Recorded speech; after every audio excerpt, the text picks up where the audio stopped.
Who would be a Wolves fan, eh? On goes Paul. Speedball might yet win it here for Wolves. Flash in the shot. What a goal!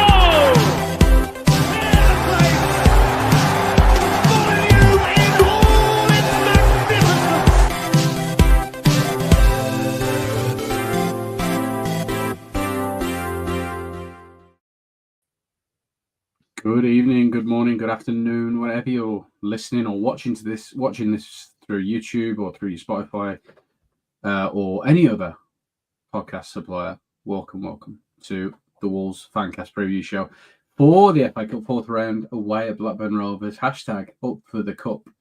And joining me tonight to talk about this wonderful, hopefully, trip to the fifth round. I've got Pricey, Gav, and Greg. I see you're already up for the cup there, Pricey. You got a nice bit of whiskey there, enjoying yourself. It's my own little cup that I'm up for this evening. Indeed. Whiskey. And you, Gav, how are you feeling? FA Cup day, obviously Sunday for us. Yeah, it starts tonight with Man United, Leicester. How are you finding the FA Cup this year? Are you excited? You want to get into it? it's I think the league position makes it a little bit hard to get up for it, doesn't it, this year compared to last year, where we were well away from relegation, weren't we, by December time? I'm pretty sure we was looking at Europe at one point.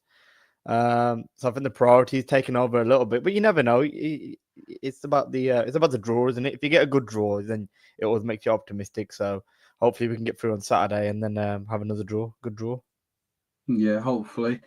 Greg, I mean, Blackburn Rovers, they're obviously doing fairly well. They're in the playoffs in the Championship. Yeah, it's a straight up for a banana skin potentially. So Vita's really got to give it his all and potentially put out a very strong side on Sunday, hasn't he? Yeah, it's an interesting one. It's something I've been debating all week as to what kind of changes. And I mean, Gav, you're absolutely right. The league is the most important thing, and we're not in a great position. But also, interestingly, we've come off one of our best performances of the season against Aston Villa. So I'm kind of stuck with this. Do you want to rotate, bring in the new players, give some game time to players that haven't had as much time? But also, there's an argument for continuity.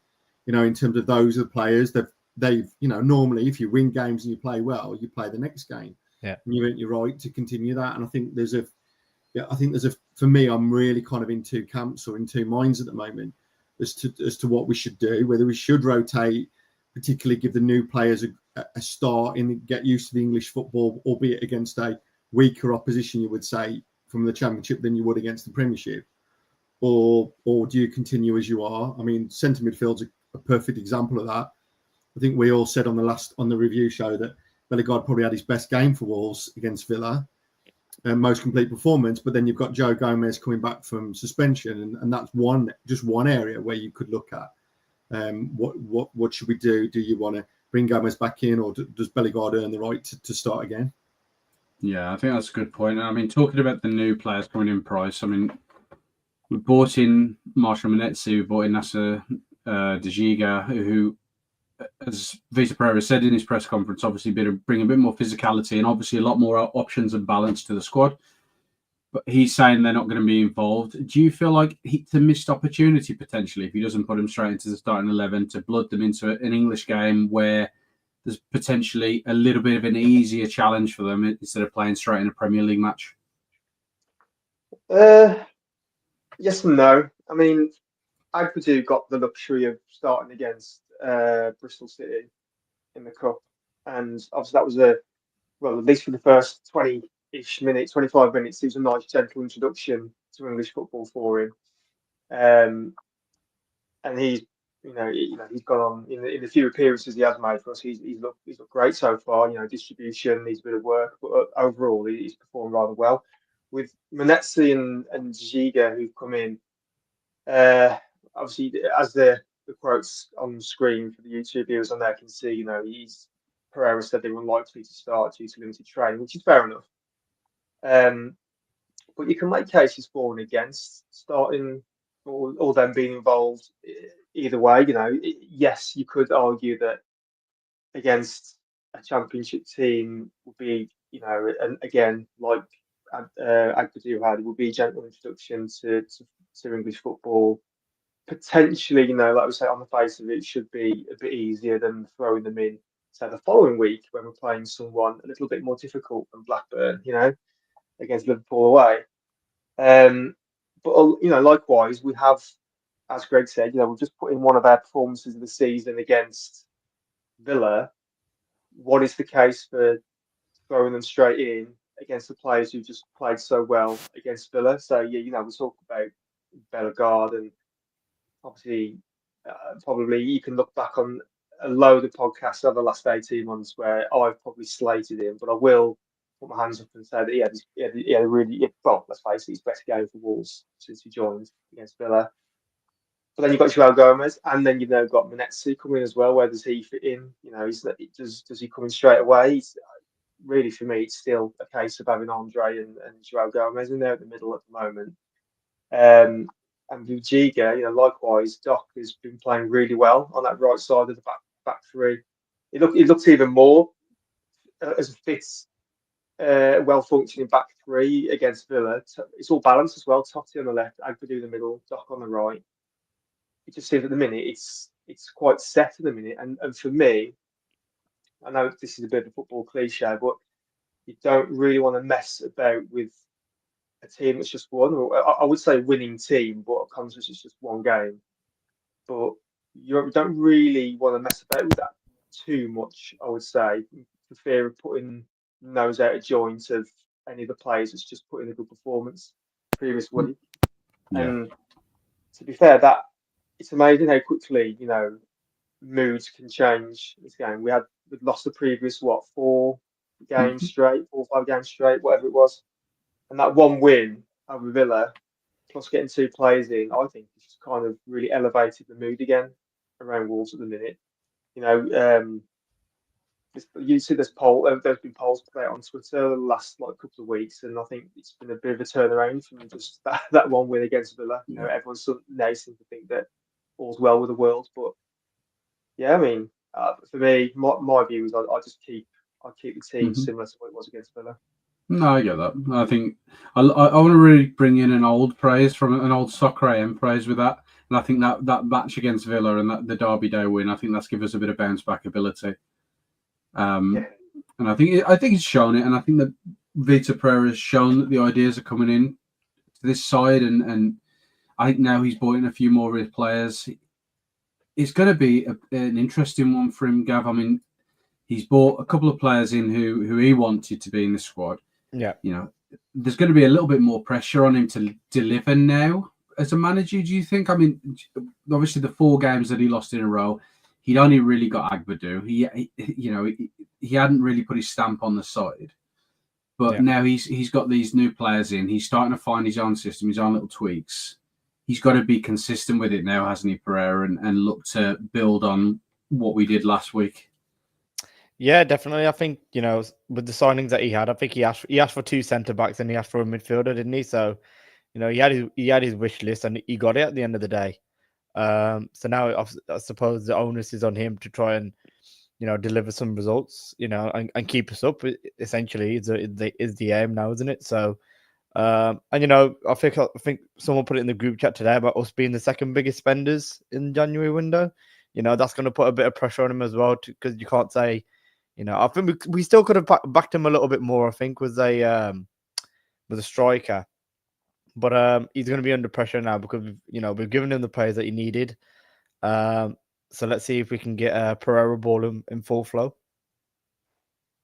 Yeah, I think that's it. I mean, he's nailed, and I think a comment coming from here from Maximus Wright, he's nailed his views to the post, and I think that's bang on. I think he has come in as a man of principle, and he's come in with these ideas, and he's been somebody, you either walk with me, you either follow me, and I'll show you the way that I think we should win games and we should get points and survive, or you don't. And I think we've seen that with Mario Lemina, and I think the comments that Vitor Pereira come out with his press conference about Mario and saying that if you want to ask him what he's done wrong and the issues that he has with the club, then you ask him himself, because I don't think putting out dirty laundry into the press is very becoming of anyone, let alone somebody with his experience. You talked about João Gomez earlier, Greg. I mean, he'd come in under Vitor Pereira. We'd seen this sort of like axis of power at the bottom of the defense with him and Andre. What do you think that Bellegarde stays in this role that being given against Aston Villa, or do you think immediately João Gomez comes back in and forms that partnership with Andre? Yeah, I think that's probably the biggest question that we've got as a team selection. To be honest, I think most people would have had João Gomez either at the top or very near the top of their player of the season so far. And his work rate and attitude is second to none. I did feel his second yellow was a little silly. I think he could have avoided that. I think we could see as a fan base the likelihood of that happening, particularly after the Arsenal player gets sent off. It was like, and I think that's something he needs to learn.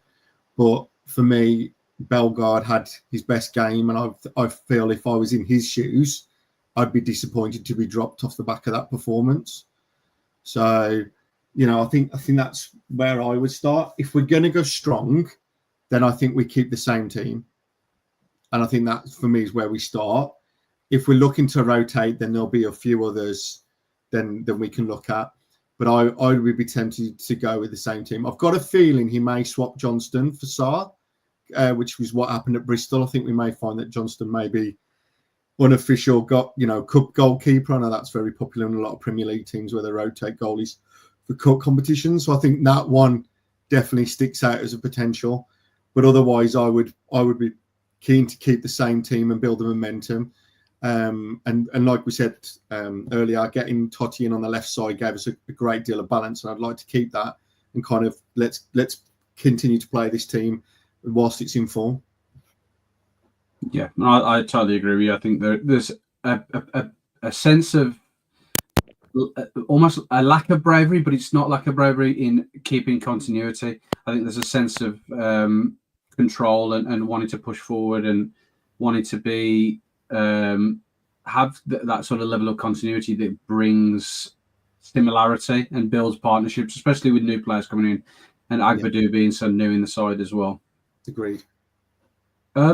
Just one bit of sort of news that's come out in the last sort of day or so, Price, is that of Craig Dawson. It's kind of a developing story. We'd heard rumours that he'd had some kind of fallout with Vitor Pereira, but it seems now that he's not going to be registered within the Premier League squad and potentially could be leaving on a free and being released from his contract. What do you make of the whole situation with Dawson and what's going on with the club? It's a bit of a shame, really, because when Dawson came in, he was kind of what a lot of people wanted at the time, some no nonsense, old fashioned centre half who's committed, not afraid to put his body in where he's likely to get hurt. And certainly, like for the early part of his time with us, he was a standout player for us, really. I think the body's kind of caught up with him now. I think we can all agree on that. He's 34, 35 now, and that's the last two times he had played for us. That was showing. If you remember last year, O'Neill had said at one point they got him ready in case they needed him for 10 minutes max, and that shows. And he's still got a place on the bench. That just shows where we were as a club and where Dawson the player was at the time. You're right. We have some of us had heard the rumours, that Dawson and Vitor had not really seen eye to eye, or not really spoke to each other really since Vitor joined the club. And when he was warming up, when he was going up and down the touchline against the Villa, I was just watching him a little bit just to check out his body language, and he was just basically, when he was supposed to be warming up, he was just stood still for the most part, just watching the team. So he knew himself he wasn't really going to get a game.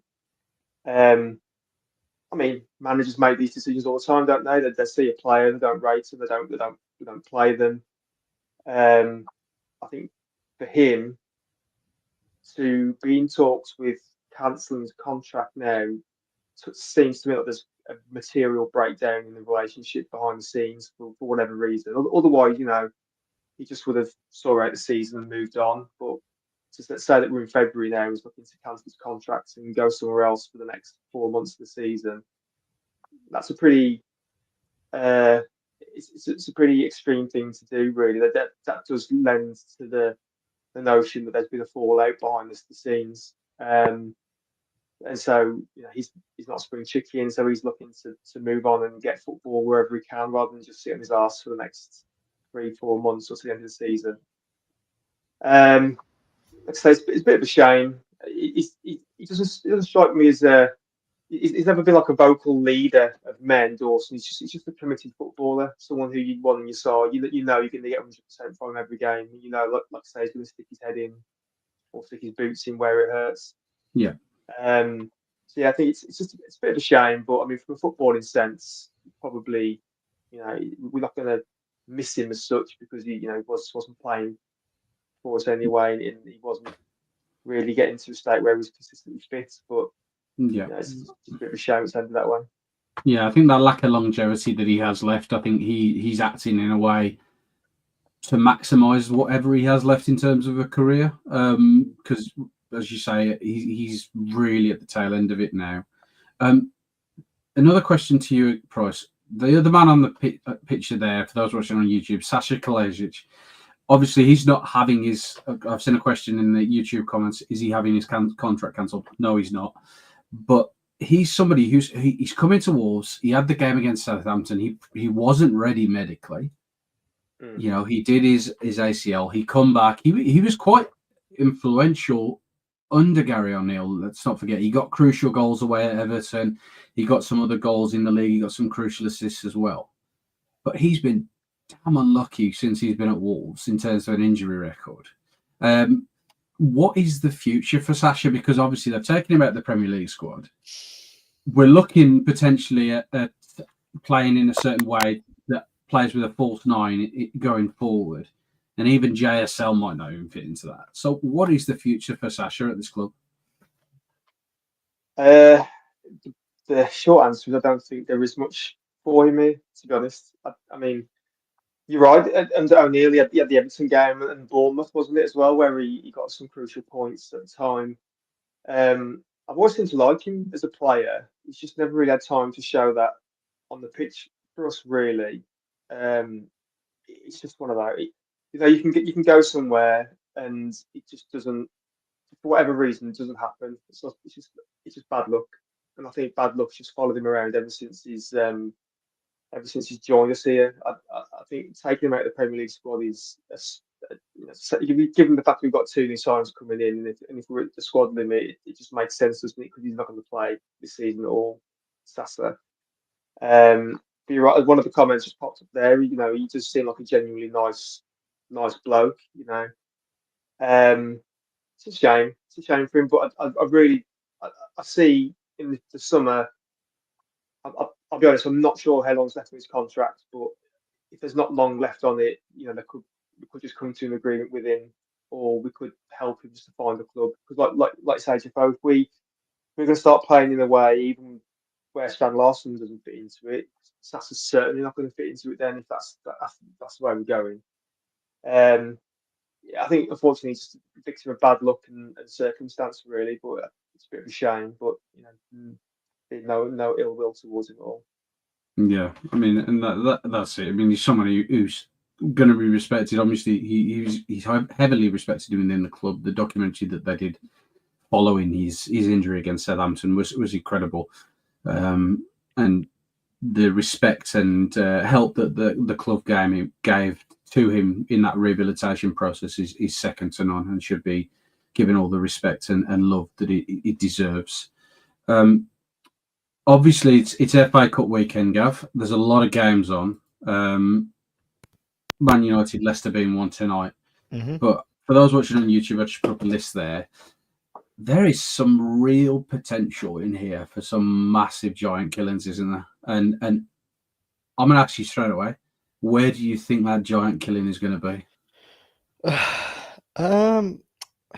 I think the Blues Newcastle game is going to be an interesting one, just with all the momentum that they've got in in League One at the minute. There seems to be a bit of a buzz around the Blues at the minute with their fans. So you think that would be a not a likely one, but a potential one.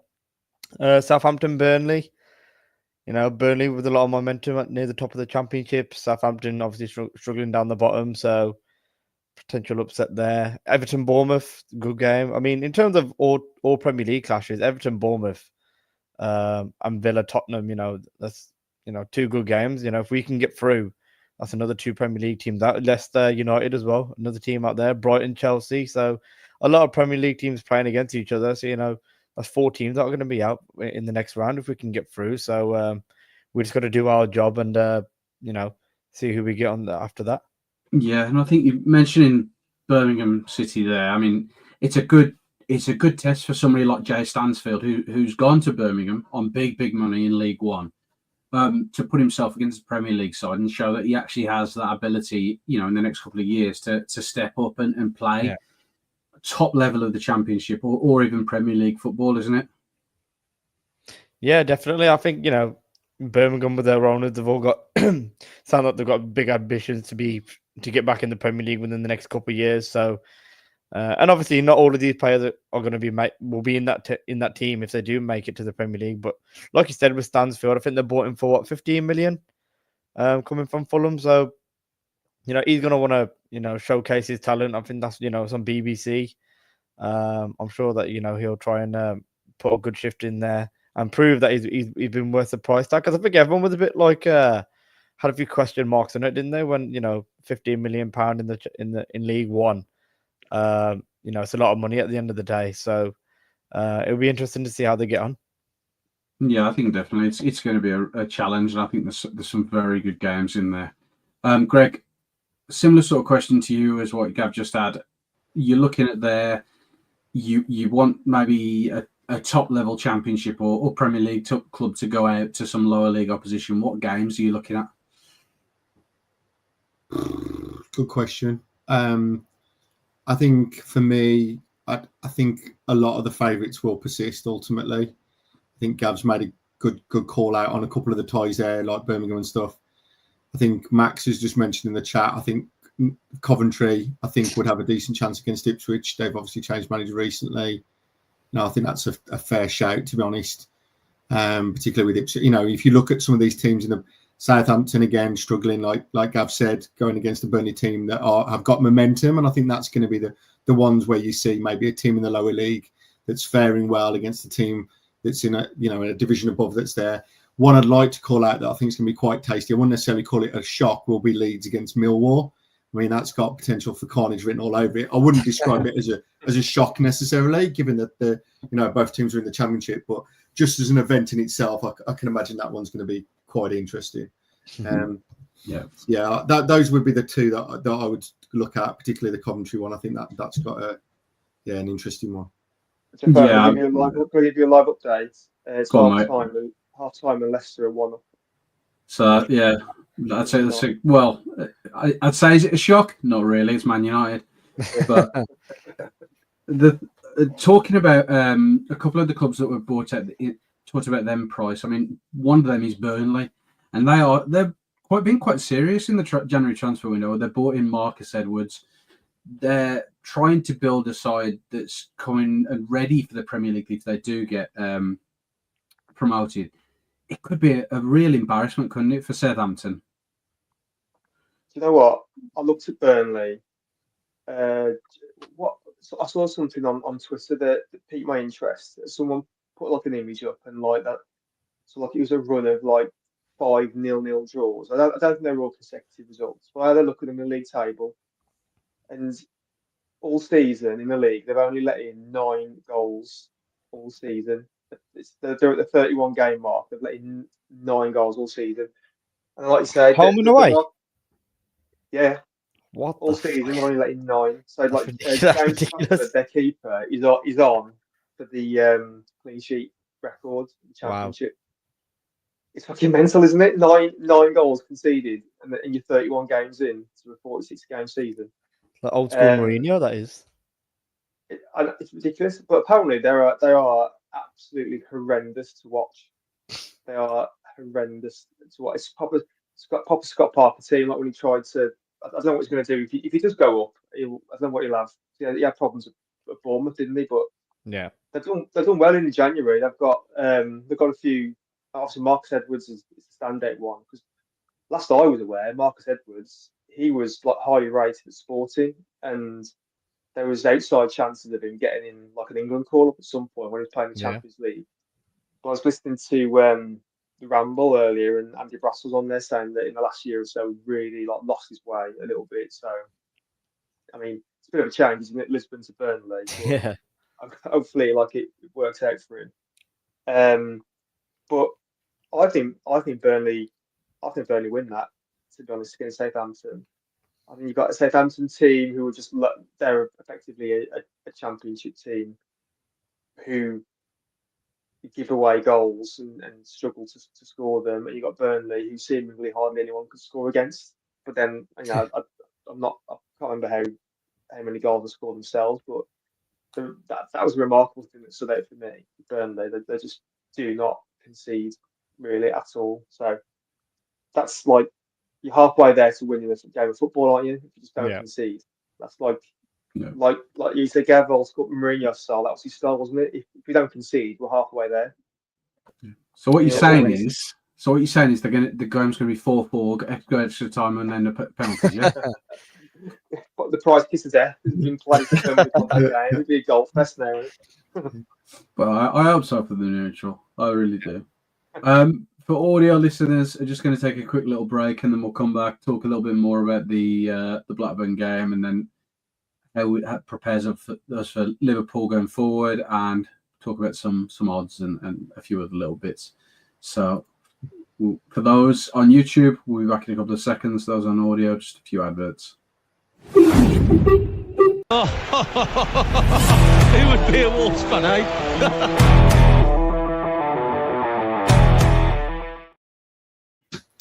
Welcome back to the Wolves. Well, Blackburn versus Wolves, fourth round of the FA Cup preview show in association with the Sports Social Podcast Network, FCquiz.app, and the Boston Coffee Company. Bringing it back around to the game, Greg, I know we touched on it earlier about the importance of keeping momentum going. Playing a team like Blackburn, we talked about it being a banana skin. Yeah. But this sort of game is really, really important now to keep that good feeling going into it, is it not? Because obviously with Liverpool going ahead, we've got a couple of more difficult fixtures, and then we've got this supposedly easier run. We want to carry as much momentum into that period, don't we, so that we can start to pick up points and hopefully build a gap between us and the bottom three. Yeah, absolutely. I think that's the key, is that we can go in. If we get another decent result on Saturday, then we should be going. Listen, we all know Liverpool's is going to be a very difficult, challenging game. We've seen how strong they are.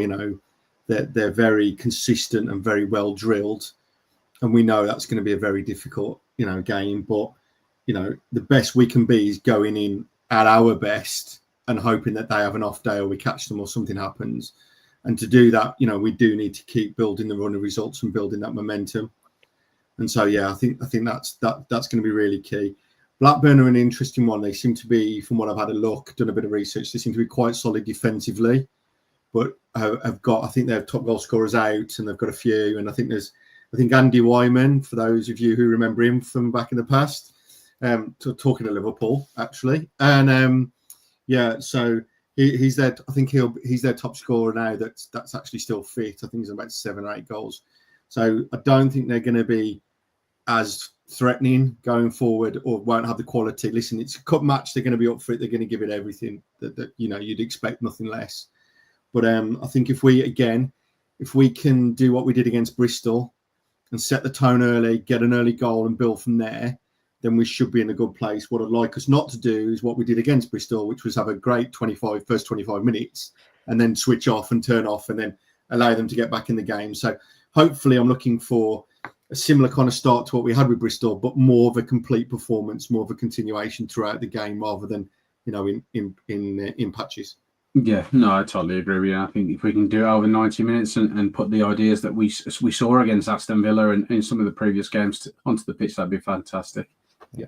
One man who I haven't mentioned at all, and I feel like I should have done at this point, is a former Wolves captain who does play for Blackburn, Price. That's Danny Bart. And Danny Bart, obviously, he played for Wolves for a long time, come through our academy. He's playing for Blackburn now.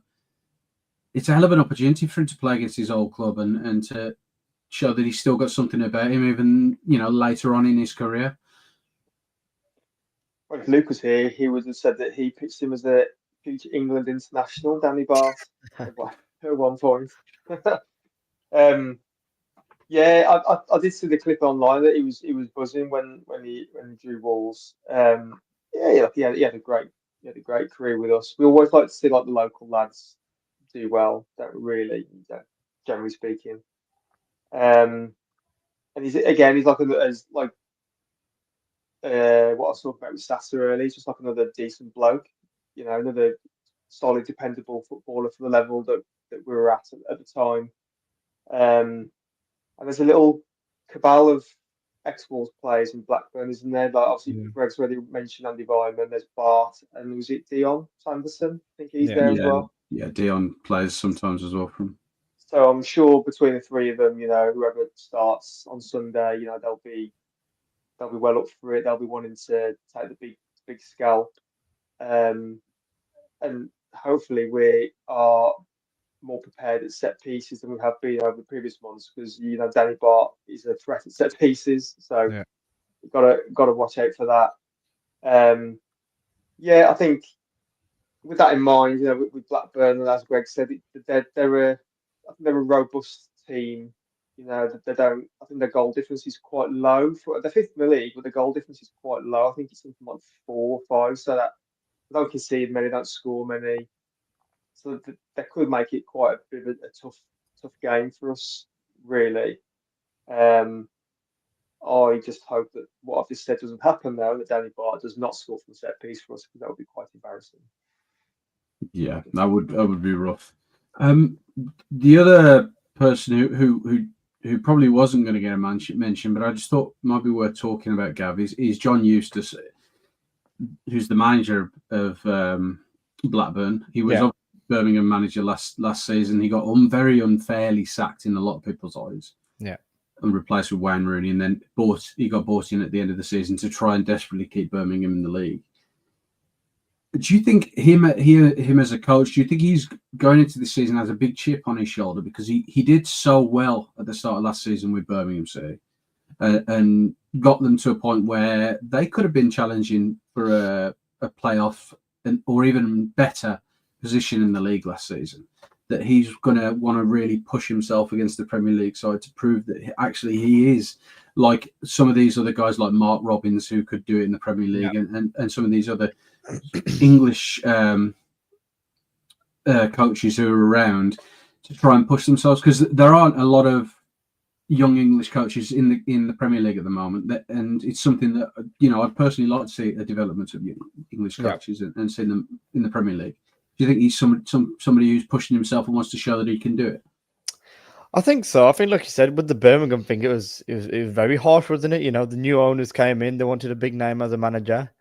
They bought Big Wazza in, and obviously that didn't go to plan.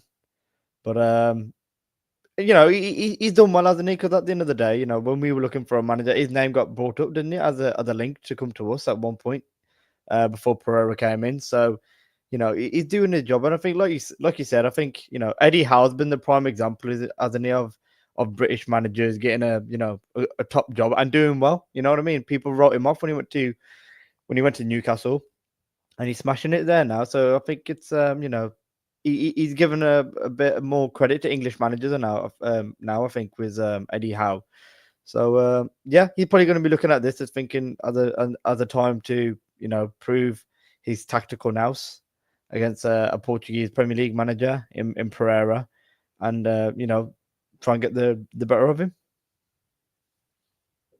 Yeah, and I think that's like you're saying. He's somebody who was linked with us when we were looking at new managers, potentially even before Gary O'Neill came in, and just having these young English coaches develop themselves and push themselves through. It's only good for the English game, and it's something that we need to see more of, and something that we haven't seen a lot in recent years. I'll come to you next, Greg, on sort of a change of tact. Dan normally puts together some odds and stuff. I mean, I'll caveat the whole section by saying, if you are betting, just make sure that when the fun stops, you stop, because we don't want people who are addicted to betting, get going down that rabbit hole. But out of the odds that have been put on the screen, if you were putting a quid on there, Greg, which one would you pick out of Little Dan's specials, as it were? Good question. Yeah, that's an interesting mix. See, I'm not convinced Rodrigo Gomez will start, so I won't pick him. He may come off the bench. In fact, I'd quite like him to come off the bench because I think he deserves that. What we've obviously talked about already, and I think for me, the Sarabia one's interesting for me. Is that would be the one, and it's a big number, I know, but that'd be the one that I'd find quite interesting, because he, again, for me, like Bellegarde, I think he actually probably had his best game this season against Villa. I felt his tackle and his commitment, and that was there. And we know he can pick a pass, as we saw for the first goal. So I'd quite like to go for that one, to be honest. It's a big number, but I'd quite like to go for that. I think out of the ones that I see there, that would be the one that would kind of perk my interest and pump for. Yeah, I think you said it there. His game against Villa was fantastic, and I think the assist for Jean-Luc Bellegarde's goal was absolutely sublime. It was perfectly on a plate. Looking at Little Dan's specials, as it were, again, Price, is there any other ones there that you'd look at, or if there isn't, what would you go for? Yeah, I mean, as we said, the Bart ones dictate. The Sarabia one's a great shout. To be fair, it's 65-1. I mean, he just when he's at it, he can get assists like the assist for the Bellegarde goal last week. That's a massive odds. I have stopped gambling, so I'm not going to partake. But if I was to have a punt, that's definitely one that would pique my interest for sure. I don't know why, but something tells me they'll definitely. Well, something tells me they'll be. I'll go for over 3 goals in the game. I've got nothing to back that up, but I just have a feeling that they will be over 3 goals in the game. And I know. I think in the previous round, I was so sure that against Bristol, I was so sure that Guedes was going to score, and I think he did anything but score against Bristol City. And again, long listeners to this podcast will know that I am not usually in the Guedes fan club, but I think for Sunday's game, I quite reckon for him to get a goal. I think he'll obviously start. I think Larson's still in, isn't he? So yeah, I'd say that over 3.5 goals in the game, and I'd say Guedes would be one of those to get on the score sheet. Something just tickles my fancy with that one. Yeah, I think he's someone who has looked dangerous in every game, and he gets. I mean, he's had numerous opportunities to score goals, and I think at some point it's got to go in. Like you said, Price, I think the luck has to change at some point, and there's no better opportunity than now, and against Blackburn Rovers. He still has really bad. When I gripe about him though, is that he gives off really negative body language. Guedes does. Like the second that something doesn't go right for him, he goes in the mire, the hands in the air. He's just like throwing his head around. He's walking around, and I think it's quite easily noticeable when you see that on the pitch. But he has had a much improved season from his standards. He's stayed. He hasn't. We all probably know that. Really, he doesn't want to be here, but he stuck around for the season. He's starting games for us now. He's not coming on. He's been chucked out on the wing for 20 minutes or 15 minutes, what he was previously. So I'd as for the comment there, we just like to see him score. Yeah, Maximus again said I would like to see him get a goal just because I'd like to see when his confidence is high, it's flowing. We saw he's got a couple of goals in the League Cup for us this season, so maybe he's our cup talisman. Who knows? Potentially, yeah. And I think Max makes a good point at the end there, Gav, that he could be crucial to our survival getters. And so, same with Hwang Hee-chan as well. A couple of these players, especially with Jurgen Strand-Larsen being injured now for 6 weeks, someone has to come in and score goals. The goals have got to come from somewhere, and the pressure can't all be on Mateus Cunha. So somebody like Aguirre, somebody like Hwang Hee-chan, they've got to step up and score 4, 5, 6 goals, haven't they, in the back end of this season? You muted, mate. Yeah, sorry. Yeah, I think with Guedes, I think he has kind of turned his. I wouldn't say he's done a massive U-turn, but considering where he was with the club, a year and a half ago, he's completely turned it around, hasn't he? I guess. And he's making an impact, isn't he? It's not like we're playing him and he's just running around and then we're hooking him off after 60 minutes. He is actually contributing. He's getting goals. He's getting assists. I think it's a shame we couldn't score one of his chances against Villa, because hopefully that hasn't really knocked his confidence. But a goal or two here could change his his whole mindset and his mood off the back of that Villa game. So, and to be fair, I watched the video of them in the changing room after the game, and he seems in good spirits, doesn't he? Even though he doesn't show it on the pitch all the time, and he doesn't clap the fans or anything like that. But in the changing room, he seems like he's still he's got a smile on his face, which is something we haven't seen before. So, if we can keep him on side, he can definitely contribute in us staying up. Yeah, I think so. I think it seems like an important player, and he's one of these people who he obviously wears his heart on his sleeve. And he cares, and he gives a shit. He does, because he wouldn't act in the way that he does, and he wouldn't be so annoyed with himself if he didn't have a certain amount of personal pride, and that affected him in at least some way. As a sort of like end to the show, I just want to come around and sort of get a vibe of how we're all feeling about the game, and sort of what we think the predictions might be. I'll come to you first, Greg. Are you confident that we're going to get to the 5th round, and what do you reckon the score might be on Sunday? I hope so. I think it's going to be a tight game. I think we've talked quite a lot about Blackburn's resilience, so I'm not expecting a high scoring game. And kind of like you were saying before, that means it's going to be a 4 each now, so that's fine. I'll be up there. But I think it's going to be probably very similar to the Bristol game, maybe 2-1 to Wolves, 1-0. I don't see a lot of goals in the game. I think it could be potentially quite niggly. Yeah, I think we'll probably scrape it by a goal. I think we'll be hopefully where we land on this. Yeah, I think you're probably not far from being wrong with that, mate. How about you, Price? How are you feeling? Do you think Wolves should be up for the cup going into the 5th round? And what do you reckon the result might be on Sunday? Always up for the cup. Always up for the cup. 2-1 Wolves, as Greg said. I think that's what it will be. I